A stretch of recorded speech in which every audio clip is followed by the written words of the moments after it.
नमस्कार दोस्तों। भूतों के इस रहस्यमय दुनिया में आप सभी का स्वागत है। आज की कहानी है 1970 की। ये वो समय था जब मनोरंजन के लिए ना टीवी था, ना मोबाइल, ना इंटरनेट, ना ही प्ले स्टेशन। सभी एक दूसरे के साथ घुल मिल के रहते थे, खेती बाड़ी करते थे, मैदानी खेल खेलते थे। एक गांव में कौन कौन किस घर में रहता है, इस बारे में हर एक के पास जानकारी होती थी। लोग दूसरों के सुख और दुख में शामिल होते थे।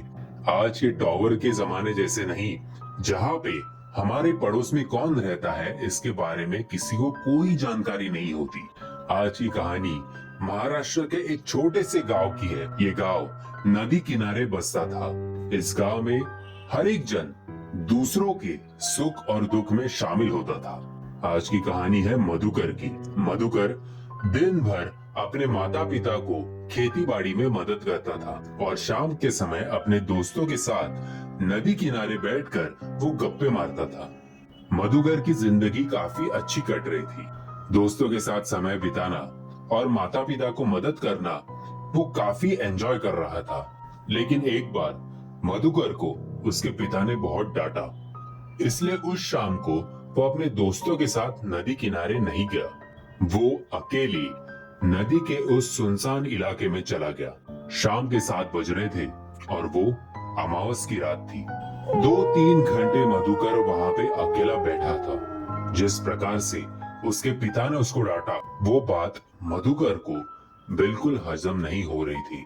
वो इसी बारे में 2-3 घंटे लगातार सोच रहा था कि मुझसे क्या गलती हुई है कि जिंदगी में पहली बार मेरे पिता ने मुझे सबके सामने डांट दिया। खाने का समय हो चुका था। मधुकर को अपनी माँ की याद आ रही थी, इसलिए उसने सोचा कि अभी साइकिल से फिर एक बार घर जाना ही उचित होगा। वैसे भी रात का समय है, इस सुनसान इलाके में ठहरना उचित नहीं होगा। जब वो अपनी साइकिल की तरफ बढ़ रहा था, तब मधुकर को एक आवाज सुनाई दी। दादा, मुझे जरा गांव छोड़ दोगे? मधुकर ने जब पीछे मुड़ के देखा तो उसके सामने एक 7-8 वर्ष की लड़की खड़ी थी।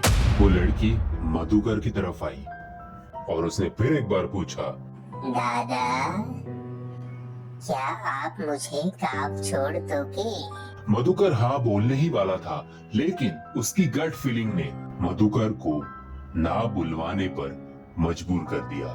मधुकर ने साफ इनकार कर दिया कि मैं तुम्हें गांव नहीं छोड़ सकता। तो उस लड़की ने कहा, ठीक है, तुम भी बाकी वो जैसे ही निकले। मधुकर को ये बात कुछ हजम नहीं हुई। उसे डर लगा। वो तुरंत अपनी साइकिल की तरफ भाग निकला। वो साइकिल पे बैठा। साइकिल वो जोर जोर से अपनी गांव की तरफ चलाने लग गया।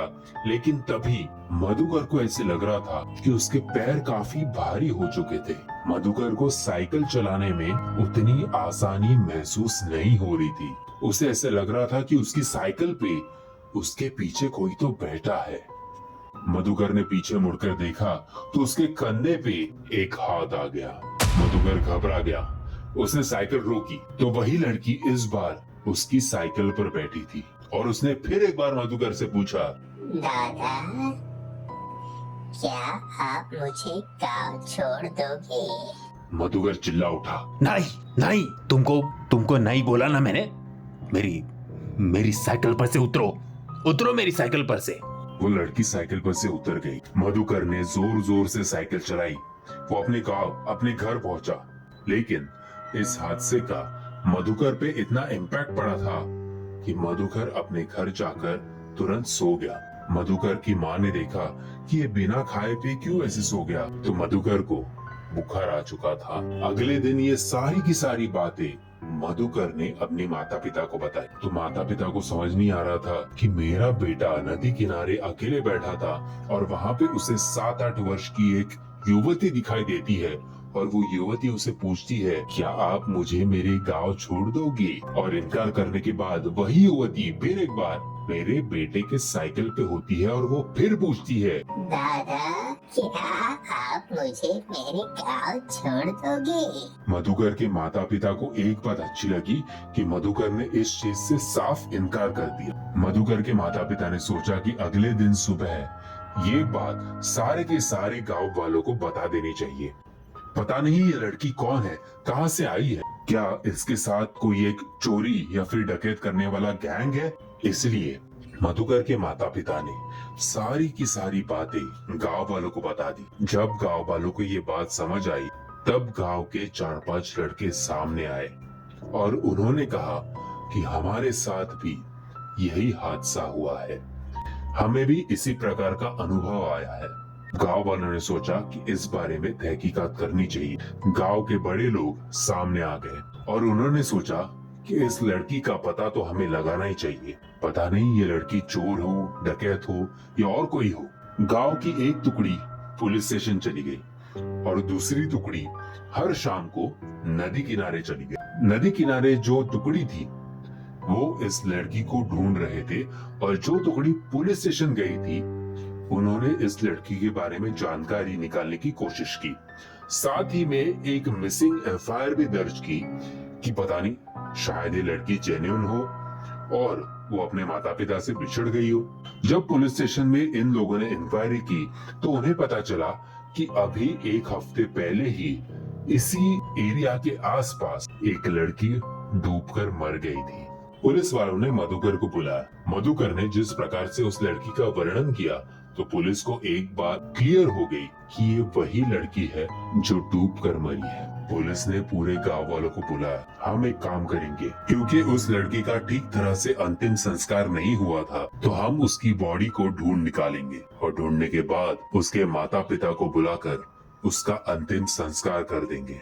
अंतिम संस्कार होने के बाद उस लड़की की आत्मा इस गांव में हमें नजर नहीं आएगी। ऐसे बस हम केवल एक उम्मीद कर सकते हैं। दोस्तों, मैं आपसे पूछना चाहता हूँ कि 2023 के इस कलयुग में अगर आपके सामने एक लड़की जो 7-8 वर्ष की हो, वो आपके सामने आकर अगर पूछे, दादा क्या आप मुझे मेरे गांव छोड़ दोगे, तो क्या आप उसकी मदद करोगे या फिर आप मधुकर की तरह ही वहां से भाग जाओगे? ये कमेंट्स के माध्यम से हमें बताइएगा। और अगर आपने इस वीडियो को लाइक, शेयर और कमेंट नहीं किया तो फिर वो लड़की आपसे भी पूछ सकती है, दादा क्या आप मुझे मेरे गांव छोड़ दोगे?